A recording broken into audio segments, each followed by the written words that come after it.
The bad news is that anybody can get breast cancer. The good news is that if detected early, it is fully curable. Hi everyone, welcome to our discussion on breast cancer. My name is Colonel Pan. I'm a breast radiologist. Let me introduce you to the other members of my panel. Dr. Mrs. Sareen, a renowned breast surgeon. We have Dr. Bhavna, who is a clinical oncologist with a special interest in breast cancer. We have charming Dipali, who is in her 40s, a lot like you. Sorry, Dipali, I revealed your age. She is most reluctant to get herself screened for breast cancer. But Dr. Pant, where is the need? I've heard that breast cancer happens to only those people whose mothers or grandmothers suffered from it too. Nobody in my family has it, thank goodness. So why do I need to go for screening? Family history is only one of the risk factors, Dipali. Age is another big risk factor. Women above the age of 50 are at a higher risk. In addition, if you had your children after the age of 30 or never had children, or if you haven't breastfed your children, your chances of getting breast cancer are higher. If you also started your periods before the age of 12, or if you had your period stopping after the age of 54, or if you have taken postmenopausal hormone, you are at a greater risk. Research has also shown a link between diet, physical inactivity, and obesity. What is even more worrying is that most women who develop breast cancer do not have any of these risk factors. Many women who develop breast cancer would have no family history of breast cancer. In fact, no woman can ever be sure that she can never develop breast cancer. But let me stress the fact that early detection is the key to a possible cure. That is why we ask women above the age of 30 to get themselves screened regularly. Breast self-examination. Observing the breasts. First, stand in front of a mirror so that you can see at least up to your neck and down to your waist. Now, keeping your hands on your hips, look at the size and shape of each breast. If you notice any changes, you need to consult a doctor. But do remember that it is not unusual for one breast to be larger than the other. Look also for any puckering, dimpling, or any other changes in your skin. Now look at your nipples. Is there any change in the position of either nipple? Also, look for any retraction of the nipples or discharge from them.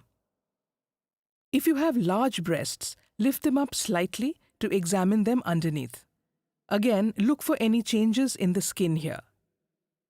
Now raise your arms over your head and look for similar skin and nipple changes. Continue the examination with your hands clasped behind your neck, pressing them forward and tightening your chest muscles. Finally, place your hands on your hips, press down and in, and look again for any changes in your nipples and skin. Feeling the breasts. Lie down and place a folded towel under your shoulder on the side you're going to examine first. Raise your arm under which you have placed the towel. You may find it most comfortable to place your hand under your head. The area you will examine includes not only your breast, but also the area up to your collarbone, as well as below your breast, across to the breastbone, and over to your armpit. Using the pads of your first 3 fingers, begin to examine your breast using a series of small circular motions, each about the size of a rupee coin.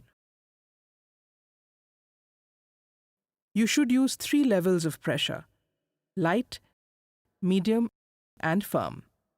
This way, you can feel the different layers of breast tissue.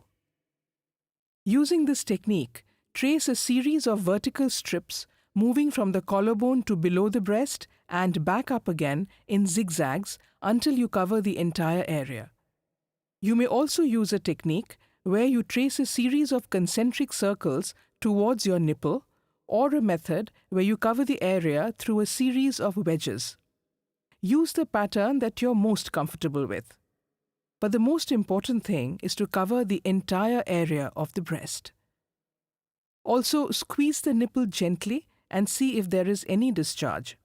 If there is any discharge, please see your doctor. Now repeat the entire process on your other side by placing the folded towel under the opposite shoulder. And if you find any change in the shape of your breast, any skin discoloration, any lump or thickening in your breast or underarm, or any changes in the shape of your nipple like puckering, retraction or nipple discharge, you must see your doctor immediately. You know, I've heard people say that cancer is painless, but the treatment kills you. That's not correct. Why don't we ask some women who have had the first-hand experience of it all? During chemotherapy, I had nausea, diarrhea, weakness. I also lost my hair. But it all passes. I got my hair back. This is my own hair. And the best thing is, I'm alive. I lead a normal life, a happy and a healthy life. I was lucky. I went for my mammogram and my tumor was detected at a very early stage. I didn't need chemotherapy. My breast was saved and I was in the hospital just for 1 day. My only regret is I did not do a self-examination or any form of screening. By the time I was diagnosed, it was late. I had to lose a breast. I had to go through chemotherapy and radiation. The doctor says, had I been diagnosed earlier, I could have saved the breast. I might not have had to go through chemotherapy or radiation. But look, I'm alive, happy, and enjoying my life. I would like to spread a message that every woman should go for early screening. Wow, these women are so brave.